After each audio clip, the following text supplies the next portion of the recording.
Assalamualaikum dan salam sejahtera. Hari ini kita akan mengulang kaji semula untuk latihan semula kursus laktasi. Sebelum ni anggota kesihatan yang klinikal patut wajiblah menghadiri kursus laktasi 20 jam yang 3 hari itu yang biasa kita laksanakan.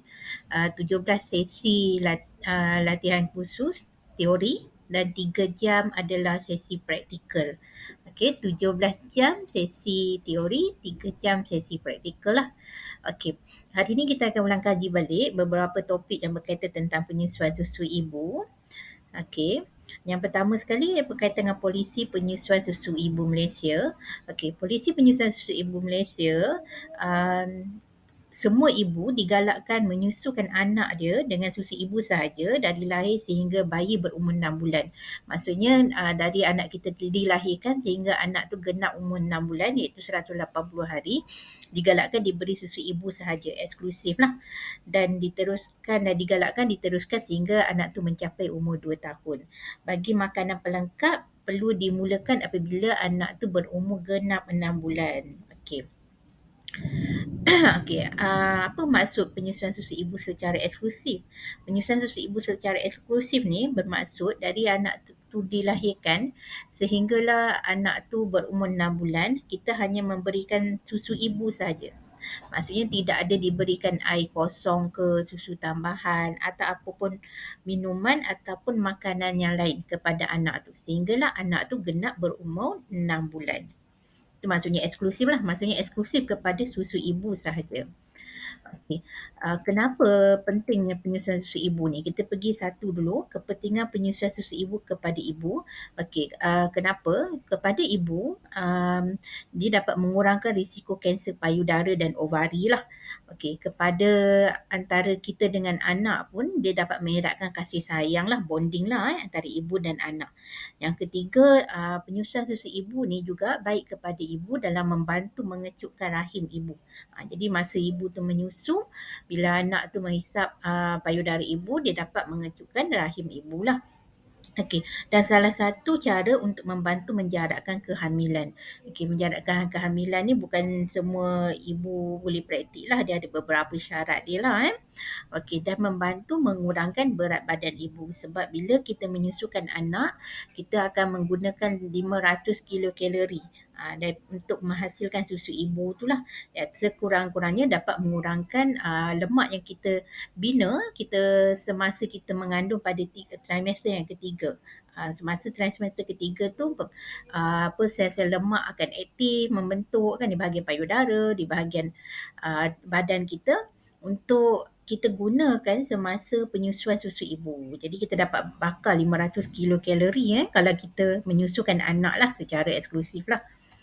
Okey, kalau kepada anak kita pula, penyusuan susu ibu ni dia sangat baik sebab apa? Susu ibu ni adalah makanan yang unggul, memenuhi keperluan untuk pertumbuhan dan perkembangan bayi.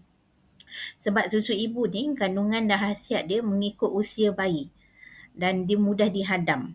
Jadi bayi yang menyusu susu ibu jarang, selalunya tak akan ada masalah pada masalah macam sembelit, alahan, okey, ataupun jangkitan penyakit yang ringan lah. Sebab di dalam susu ibu ada kandungan kolostrum lah dan juga ada antibody. Dan juga bila bayi menyusukan susu ibu ni mudah dihadam, jadi dia mudah membuang air besar terutama bagi bayi yang baru dilahirkan kan, dia ada demam kuning kan, nak memastikan mekonium tu dikeluarkan, jadi dia penyusu dengan lebih kerap lah. Okey tuan, dan juga salah satunya juga dapat mengurangkan risiko obesiti ataupun diabetes lah. Sebab kalau susu formula kadang-kadang kandungan lemak atau gula dia agak tinggi sedikit, menyebabkan risiko anak tu terlebih diberi susu menyebabkan risiko kepada obesiti. Kalau susu ibu tak ada masalah lah.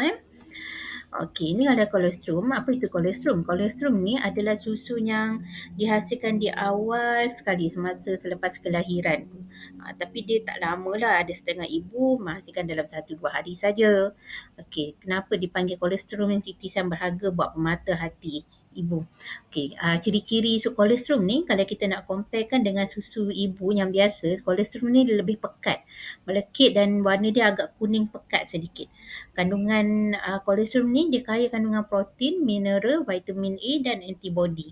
Dia ada antibody lah, kalau kita bagi susu formula tak adalah kolesterol ni. Okey, dia dihasilkan dalam pada 1 hingga 3 hari kelahiran. Okey, kalau kita tengok kolesterol ni dihasilkan di awal selepas kita bersalin tu kepada anak, bila kita menyusukan anak, dia tak banyak pun kuantiti dia. Dia pekat, lepas tu lebih kurang dalam 1 sudutin untuk setiap penyusuannya. Sebab saiz perut bayi pun selepas dilahirkan kecil lagi. Kelebihan kolesterol ni membantu mengeluarkan mekonium lah, macam saya cakap tadi lah.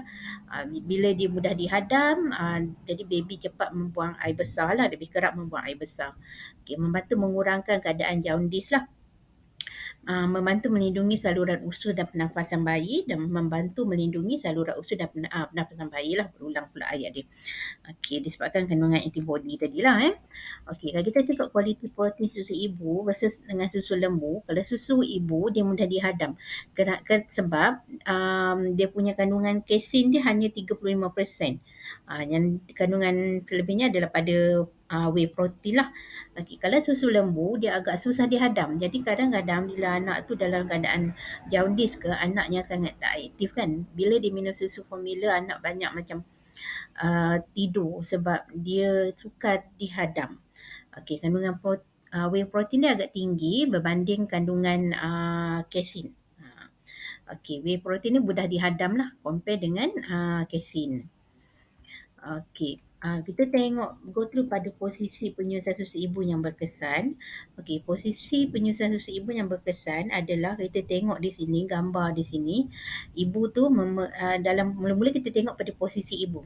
Okey, posisi ibu, badan ibu masih dalam keadaan yang selesa. Ibu dalam keadaan selesa dan kaki dia tak adalah tergantung ke kan. Okey, kalau dia perlukan sokongan bantal di bahagian belakang, boleh letak bantal di bahagian belakang badan ibu. Okey. Pada posisi bayi, kalau kita tengok gambar darjah di sini, bayi tu dipegang secara selari, okey, inline. Lepas tu badan, kepala, bahu dan punggung bayi diampu. Support keseluruhan lah maksudnya. Inline, lepas tu support. Okey, bayi menghadap payudara ibu. Facing. Ibu, bayi tadi menghadap kepada payudara ibu. Okey, dan kita close. Close maksudnya badan bayi tu dibawa rapat ke badan ibu. Okey, ada 4 poin kat sini lah untuk posisi bayi tadi. Inline, okey, lepas tu facing kepada payudara ibu. Lepas tu close kepada ibu lah. Okey, itu adalah posisi yang terbaik untuk penyusuan susu ibu yang berkesan. Okey, seterusnya kita tengok pada pelekapan yang berkesan. Pelekapan ni nak memastikan anak tu dapat mengeluarkan susu daripada payudara ibu dengan baik. Kalau pelekapan tak betul, nanti anak tak dapat mengeluarkan susu daripada payudara ibu, maka anak tu tak dapat susu yang secukupnya, menyebabkan mungkin anak kerap menangis, anak kerap rasa tak selesa, kita pun dah mula rasa nak tambah susu formula pula kan. Okay, kita tengok gambar rajah ni, kita tengok step yang pertama, bayi tu dibawa rapat kepada ibu. Okey, lepas tu bila mulut bayi dah mula terbuka dengan luas, sebab bayi ni adalah refleks semula jadi daripada anak, bila dia rapat kepada payudara ibu, dia akan membuka mulut dengan luas. Lepas tu pastikan dagu bayi menyentuh pada payudara, bibir bayi melangkup keluar menghadap pada areola. Maksudnya bibir tu dia tak terlipat, dia terbuka untuk melangkup ke arah payudara ibu tu. Dan keseluruhan atau sebahagian besar areola berada di dalam mulut bayi lah. Okey, sebahagian ataupun keseluruhan. Kita tengok pada situasi keadaan payudara ibu lah. Kalau areola dia besar sangat, sebahagian sajalah yang akan masuk dalam mulut bayi. Dan pastikan dia punya poin kat sini, mulut dia terbuka luas, dagu rapat pada payudara ibu. Lepas tu bibir dia melangkup keluar. Jangan dia terlipat. Kalau dia terlipat, dia tak dapat menghisap susu tu dengan baik. Lepas tu sebahagian areola berada dalam mulut bayi. 4 poin lah kat sini ya. Okey, ni kita tengok kan good attachment dengan poor attachment. Kalau good attachment tu kita nampak permukaan mulut tu terbuka luas, kita nampak dagu dia menyentuh payudara ibu kan. Kalau kita tengok poor attachment tu macam bayi tu hanya menghisap pada nipple saja. Jadi dia tak dapat memerah susu tu dengan lebih baik. Okey, kalau kita tengok sini pun gambar yang samalah. Kita nak tengok pula bila anak tu dah melekat pada payudara ibu, kita kena tengok pula cara penghisapan yang berkesan. Okey, cara penghisapan yang berkesan, kita tengok tadi posisi kan pelekapan. Lepas tu yang ketiga adalah cara penghisapan yang berkesan. Cara penghisapan yang berkesan bila kita tengok pada anak kita. Pipi dia kita akan nampak macam cembung, dia tak macam cekung. Cekung tu macam dia terhisap ke dalam kan. Cembung ni kembung pipi dia. Lepas tu dia menghisap pun secara perlahan, lepas tu mendalam dan bunyi dengan mendalam. Dia tak ada bunyi macam kalau bunyi macam tu, anak tu dah tak dapat pelekapan yang betul dan perlu kita keluarkan balik mulut anak tu daripada breast ibu menggunakan jari kelingking lah. Jangan tarik lah. Kalau tarik nanti kita punya nipple boleh crack, boleh luka. Okey, ini posisi yang betul. Dan cara pisahkan yang betul lah. Okey, seterusnya kita tengok cara memerah susu menggunakan tangan. Okey, kita tengok teknik kat sini. Yang pertama sekali, pastikan ibu jari kita selari dengan jari telunjuk kita. Jangan dekat dengan bahagian puting. Dia jangan terlalu dekat dengan bahagian puting. Dia berada di atas areola. Okey. Lepas tu 3 jari yang di bawah lagi tu, bawah jari telunjuk kita tu support di bahagian breast di bahagian bawah. Okay, teknik dia adalah tekan ibu jari kita dengan jari telunjuk kita tu serentak ke belakang. Tolak ke belakang ataupun tekan ke belakang. Lepas tu baru kita presskan. Tolak dulu ibu jari ke belakang dengan jari telunjuk tu serentak ke belakang. Lepas tu baru kita press. Baru kita tekankan untuk mengeluarkan susu. Kita buat teknik kita panggil tekan dan lepas ni berulang kali di sekeliling payudara ibu. Sehingga kita rasa breast tu daripada penuh sehingga rasa breast tu rasa macam kosong. Itu tanda susu tu dapat dikeluarkan dengan baik lah. Tapi sebelum memerah tu kita kena sediakanlah bekas untuk memerah. Lepas tu pastikan tangan dicuci bersih kan. Okey. Jangan kita letak jari tu berdekatan dengan puting. Nanti dia akan mengganggu susu tu untuk dikeluarkan. Okey, ni cara dia lah. Okey. Lepas tu ini pun sama jugalah, kita tunjuk macam mana kita nak kumpulkan susu dia dalam bekas kan. Sebab bila kita press payudara kita tu, susu tu akan memancut keluar kan. Jadi kena tadahkan dengan dalam bekas supaya tak ada pembaziran lah kat situ. Okey, lepas kita dah perah susu ibu, kita nak simpan pula susu perahan ni macam mana? Kalau katakan anak kita tu adalah anak yang sihat, tak ada masalah kesihatan, okey, bayi susu ibu yang selepas diperah tu, dia boleh letak dalam suhu bilik je, suhu bilik yang berkipas saja dalam tempoh 4 jam. Tapi perlu dihabiskan dalam tempoh 4 jam lah. Okey, tapi kalau katakan diletak di dalam bilik berhawa dingin, okey, dalam bilik beraircon yang suhu aircon dia kekal dalam 15 hingga 24 darjah Celsius, okey, boleh simpan sehingga 8 jam. Okey, tapi bagi ibu yang bekerja, kalau dia nak letakkan dalam beg penyejuk, okey, dengan suhunya dikekalkan lah 4 darjah Celsius, okey, dalam beg penyejuk tu contohnya ibu tu pergi bekerja ke, nak balik ke rumah kan, dalam tempoh 24 jam. Pair ais mesti mencukupi lah, dah tempoh 4 jam. 24 jam. Susu tu masih boleh disimpan. Okey. Kalau kita simpan di dalam peti ais yang satu pintu, bahagian beku di atas tu hanya boleh simpan dalam tempoh 2 minggu. Ni peti ais satu pintu saja. Kalau kita letak di bahagian bawah sejuk dingin chiller tu dengan pengekalan suhu 2 hingga 4 darjah Celsius boleh simpan 3 hingga 5 hari lah. Okey, kalau di rumah kita ada peti ais 2 pintu, di bahagian tempat beku tu kita boleh letak sehingga 3 bulan penyimpanan. Ini penting untuk kita labelkan tarikh kita memerah susu tu supaya tempoh susu yang diperah dulu tu dikeluarkan dululah. Before lah amalan, pastikan susu yang disimpan dahulu, dikeluarkan dahululah. First in, first out lah.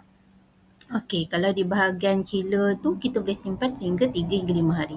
Tetapi contohlah susu tu daripada tempat beku, kita nak keluarkan daripada tempat beku, bila dah kita cairkan dia, susu tu perlu dihabiskan dalam tempoh 24 jam. Okey, susu yang telah direndam di dalam air suam untuk nak bagi kepada bayi yang dikeluar daripada peti air masuk dalam botol semua dah, nak bagi kepada anak. Kalau anak tak habis, susu tu boleh disimpan hanya dalam tempoh 1 jam sahaja. Okey, untuk mengelakkan susu tu rosak lah. Okey, kalau di rumah ada peti sejuk beku, okey, yang itu kita boleh simpan selama 6 bulan dengan pengekalan suhu di bawah negatif 20 darjah Celsius. Okey. Selalu ada soalan tanya, berapa kerap ibu nak menyusukan anak? Ibu menyusukan anak secara on demand. On demand maksudnya bila-bila masa mengikut kehendak bayi. Ataupun bayi menunjukkan tanda-tanda ingin menyusu. Tanda dia menyusu selalunya macam dia isak-isak jari ke kan. Ataupun tanda yang ketiga adalah ibu rasa payudara dia telah penuh. Itu adalah masa untuk menyusukan bayi. Jadi kalau contohnya ibu bekerja, tanda payudara dia penuh itu adalah tanda masa dia perlu untuk memerahkan susu dia. Itu kalau ibu dijarakkan dengan anak lah. Okey, tapi kalau ibu berada dengan anak, bila-bila masa tak perlu tengok jam. Lepas tu tengok tanda feeding queue ataupun payudara ibu penuh. 3 poin kat situ lah. Okey, dan bila kita menyusukan anak, berapa lama pula nak menyusukan anak tu? Kita menyusu sampai anak tu lepaskan sendiri payudara ibu. Maksudnya kita anak tu dah dapat susu yang mencukupi lah. Okey. Okey, macam mana kita nak tahu feeding cue, tanda-tanda bayi ingin menyusu. Kalau bayi yang baru lahir tu dia tak berapa aktif, dia biasanya macam menggerak-gerakkan bola mata dia. Okey, kalau dah pandai sikit macam dia menceli-celi lidah, buka-buka mulut, lepas tu macam gelisah kan. Ataupun dia ada routine reflex, maksudnya bila letak di payudara, kita pegang pangku dia, dia dah mula mencari payudara kan nak menyusu. Okey, ataupun dia dah bunyi suara merengek. Dia belum menangis. Menangis tu bukan tanda ni dah, dia dah tanda akhir dah. Tanda dia merengek, itu pun tanda awal untuk kita perlu memberikan anak menyusu lah. Ataupun dia dah hisap jari, selimut, kain atau apa yang sebarang objek yang menyentuh pada bibir dia lah. Itu tanda feeding cue lah, tanda bayi perlu diberi susu. Okey, mengapa ibu perlu menyusu mengikut kehendak bayi? Lap feeding ataupun feeding on demand. Okey, kalau ibu lambat memberikan susu kepada anak dan lama-kelamaan bekalan susu ibu akan jadi makin berkurangan. Jadi untuk memastikan bekalan susu ibu berterusan, kita kena bagi susu ibu tu mengikut kehendak bayi. Yang kedua, kalau lambat ibu memulakan penyusuan, nanti payudara ibu boleh jadi bengkak. Yang ketiga, kita nak mengelakkan tangisan bayi lah. Jadi sebab tu kena alert feeding cue tadi supaya kita dapat beri penyusuan susu ibu sebelum bayi betul-betul dalam keadaan yang menangis, menangis sungguh-sungguh lah. Dan bila dah menangis tu mulalah mak fikir nak bagi makanan lain pula pada anak kan. Yang keempat, memastikan bayi tadi puas menyusu lah. Okey. Okey, apakah yang menyebabkan puting payudara ibu sakit? Okey, macam saya cakap tadi, puting payudara boleh jadi luka kalau pelekapan yang salah. Anak tu hanya menghisap pada bahagian puting saja, okey, ataupun dia menghisap tu tak banyak kawasan areola masuk ke dalam mulut bayi. Sebab bayi yang contohnya bayi yang baru lahir, hisapan dia sangat aktif kan. Jadi kalau ibu tu tak bagi pelekapan yang betul, posisi pun tak betul, nanti anak tu hanya bergantung pada puting saja akan menyebabkan luka lah di bahagian puting ataupun semasa ibu tu nak keluarkan mulut bayi daripada payudara dia tarik saja. Itu pun menyebabkan risiko puting payudara ibu akan jadi sakit lah. Okay, apakah yang menyebabkan payudara bengkak? Macam saya mention sebelum ni, bila ibu tu lewat menyusukan anaknya, susu tu akan dikeluarkan berkumpul di payudara menyebabkan bengkak. Itu yang menyebabkan. Maksudnya lewat memulakan penyusuan. Okey, ataupun dia menyusu dengan kerap tetapi pelakapan tak betul. Bila melekap tak betul, susu tak dapat dikeluarkan dengan habis. Jadi menyebabkan breast tu sentiasa penuh lagi. Posisi pelekapan tu sangat penting. Anak tu dipegang jauh pada ibu, tak dipeluk rapat pada badan ibu. Sebabkan dia tergantung je kan, pelakapan tak betul, posisi tak betul. Jadi menyebabkan susu tak dapat dikeluarkan, menyebabkan payudara ibu boleh jadi bengkak. Ataupun ibu tu tidak menyusu dengan kerap lah, melengahkan menyusukan anak kan. Jadi susu yang dihasilkan menyebabkan breast tu makin bengkak. Engkaush lah. Okey, ada juga ibu yang selalu cakap, saya tak cukup susu. Susu saya kurang. Kenapa? Apa dia punca dia? Ini bila kita belajar tentang penyusuan susu ibu ni, ini adalah poin-poin yang penting untuk kita tackle masalah pasien yang datang dengan kita lah. Mula kita akan tanya dia kan, macam penyusuannya macam mana? Dia kerap ke tak? Dia kira masa ke? Dia alert tak tentang feeding cue tadi? Mungkin penyusuan dia tak kerap. Yang kedua, kena tanya sama ada mungkin ibu dah start dengan susu untuk penggunaan botol ataupun puting kosong yang menyebabkan bayi tadi dah mula keliru pada puting. Okey, ataupun pelekapan yang tak berkesan lah. Maksudnya penghisapan dia, teknik posisi dia salah. Jadi susu tak dikeluarkan dengan baik. Lama kelamaan penghasilan susu akan menjadi semakin berkurang. Okey, ataupun ibu dah mula memberi makanan ataupun air tambahan kepada bayi tadi sebab dia tengok anak dah macam kerap menangis, dia merengek je, dia mula risau dan mula bagi makanan pada anak. Itu mengganggu penghasilan susu ibu lah. Okey, sebab tu susu ibu tak boleh, makanan pelengkap tak boleh dimulakan terlalu awal. Okey, ini adalah 5 amalan penting dalam penjagaan mesra ibu. Amalan penting penjagaan mesra ibu ini dipraktikkan di hospital lah. Hospital baby friendly ya. Okey, ini kita panggil mother friendly care. Okey, yang pertama kita galakkan ibu untuk mempunyai teman yang boleh bersama sepanjang proses kelahiran untuk beri sokongan emosi dan fizikal. Maksudnya ibu boleh bawa suami ataupun sokongan daripada orang yang terdekat daripada dengan dia lah, sama ada ibu dia sendiri ataupun kadang-kadang mungkin juga dia yang lebih rapat dengan dia, kawan dia ke kan, untuk memberi sokongan emosi lah semasa ibu tu nak melahirkan anak lah. Yang kedua, membenarkan ibu mengambil minuman atau makanan ringan jika ibu mahu semasa proses kelahiran. Tapi ini bukan semua ibu dibenarkan lah. Tengok pada keadaan. Bagi ibu yang berisiko rendah dan makanan dia dah bukanlah makanan-makanan yang berat lah. Makanan yang simple-simple saja. Minuman tu biasanya. Okey, membenarkan ibu memilih kaedah penahan sakit yang bukan ubatan melainkan jika diperlukan atau atas permintaan ibu tersebut lah. Maksudnya kaedah penahan sakit yang bukan secara ubatan tu, contohnya macam dia nak berzikir, ataupun kalau yang non-Muslim mungkin nak dengar muzik kan. Itu dia maksudnya kan, penahan sakit bukan kaedah secara bukan ubatan. Okey, yang keempat, membenarkan ibu berjalan dan bergerak sebelum melahirkan jika mahu, dan membenarkan ibu melahirkan mengikut posisi pilihan kecuali terdapat halangan perubatan yang boleh mengakibatkan komplikasi dan yang diterangkan dengan jelas kepada ibu. Okey, untuk posisi berjalan, bergerak di dalam labor room ni pun adalah mengikut kesesuaian dan keadaan ibu lah. Jadi kena explain betul-betul pada ibu apa yang boleh dibenarkan ataupun kalau ada risiko pada ibu tidak dibenarkan lah.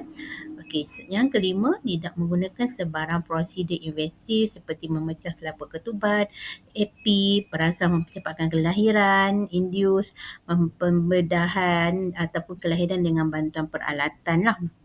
Melainkan keadaan memerlukan untuk komplikasi dan ianya diterang jelas kepada ibu jugalah. Biasanya yang ni pun staf di hospital akan terangkan kepada ibu lah. Apa-apa yang mereka akan lakukan adalah demi kepentingan dan keselamatan ibu lah. Okey, kenapa sebagai anggota kesihatan kita tak boleh mengedarkan sampel rumusan bayi secara percuma kepada ibu? Okey, sampel rumusan bayi ni tertakluk kepada semua jenis sampel rumusan bayi kecuali susu-susu yang terlibat di dalam bakul makanan lah. Okey, itu pun kita tak boleh macam tunjuk pada pasien yang lain, exposekan dia, maksudnya kita display letak bakul makanan kita tu di depan khalayak di kaunter terbuka, tak boleh. Kalau susu-susu formula bayi yang lain memang tidak dibenarkan. Okey, sebab satu, melanggar tata etika pemasaran makanan bayi dan produk berkaitan. Okey, yang kedua, bila kita edarkan sampel dia dah mengganggu penyusuan susu ibu, sebab ibu mungkin fikir fasiliti ni macam sokong pemberian susu rumusan bayi. Jadi dia pun dah tak nak menyusukan anak, dia lebih pilih untuk memberi susu formula kepada anak dia. Dan tentunya menggalakkan pencaburan susu lah, dan juga secara tak langsung melibatkan kos juga yang perlu ditanggung oleh ibu tadi.